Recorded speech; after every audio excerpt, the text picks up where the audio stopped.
Arkansas was one of the first conferences in the United Methodist Church I reported on. They had a very appalling annual conference where they manipulated the vote and created a lot of nasty sentiment against churches that went through the disaffiliation process in earnest and were able to withhold them against their will. Arkansas, for a long time, it's a conservative part of the country, but they really skew liberal as a conference, and they've been hostile. I had my own personal hostile encounters there whenever I was looking for a new place to relocate from Idaho. And, I interviewed a couple people from Arkansas on this channel on Plain Spoken that gave an account of just how dysfunctional things have been in Arkansas. They have a new bishop. This is Laura Merrill, and she published this in a local paper, the Magnolia Reporter. Arkansas UMC bishop says dehumanization of immigrants does not align with lives of faith in Jesus Christ. Now, this follows on the heels of the bishops putting out that collective statement, pretty much telling everybody to resist Trump.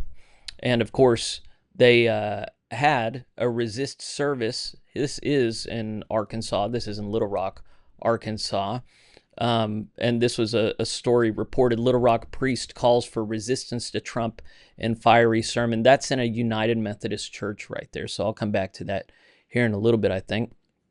But Laura Merrill, she knows she's in a conservative part of the country. She knows that a lot of people in the United Methodist pews are not on board with far left progressivism that's in favor of open borders and unchecked movement of people across that border.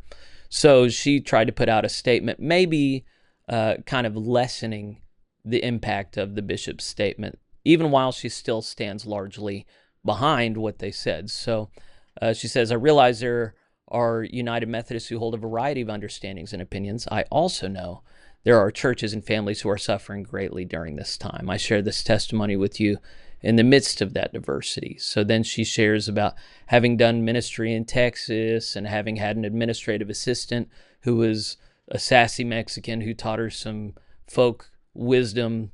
This fits within like a white people way of talking about not white people. And then at the end, she gets to standing on that ground, what I claim is a testimony of that preciousness and value of immigrant people I've known over the years from many parts of the world. They've received me with warmth and generosity at their humble tables. They've taught me how to dance and cook and cling to a living faith in the powerful God. You know, whenever I think of when she was talking about, oh, I've learned to dance from not white people, you know, because the stereotype is that white people can't dance, right? But I remember Hillary Clinton trying to do the same thing where it's like, oh, I know brown people. I carry hot sauce in my purse for not white people that I meet when I eat them with them.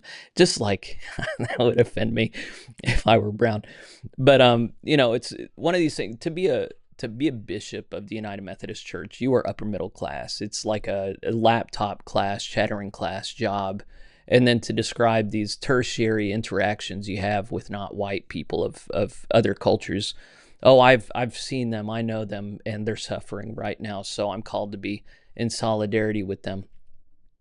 What I know is that we cannot, as Christian people of the Wesleyan way, disparage or disregard the humanity and the image of God in people who feel foreign to us.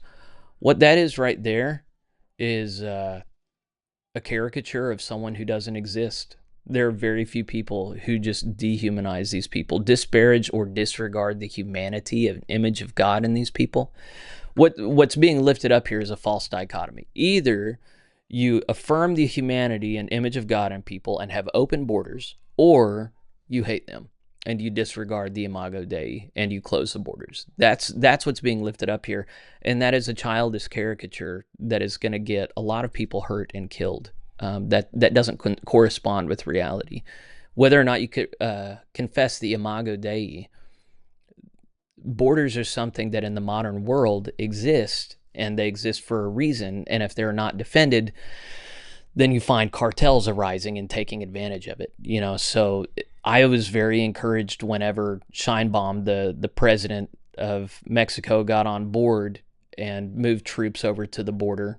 I was very encouraged whenever President Trump said we are going to treat cartels as terrorist organizations. When you look at these bodies and what they do, the human trafficking that they do, the drug trade that they do, I can't believe that we've made such room for them. When you look at the control they have on the American prison system, especially in Texas and California, this is long overdue. And the fact that we have bishops in the name of Jesus standing in the way is very upsetting to me.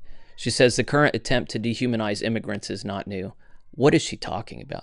It has happened throughout our nation's history, but it does not align with the lives of faith in Jesus Christ. Look, just because cultures clash does not mean that one group is dehumanizing the others. This is another thing. Like, some cultures are better at some things than others, and we have to be able to engage in that conversation.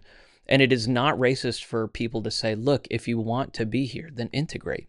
If you want to be here, then naturalize. If you want to be here, go through the right way. We'd love to have you. America has always welcomed more immigrants than any other nation. We've done it great. The problem is when people don't naturalize and integrate. That's when you have all kinds of weird, unhealthy stuff happening. Anyway, I don't need to talk about this article anymore. If you want to read it, it's in the show notes. I find myself increasingly intolerant of these very privileged voices who do not interact with these people regularly. These people are just a luxury belief. They are some kind of virtue signaling opportunity so they can continue to make six-figure salaries and comfort and browbeat anybody who is working class and whose jobs have been taken by illegal immigrants that are functionally slaves in our country. Like, this is coded as class. This is a class thing. To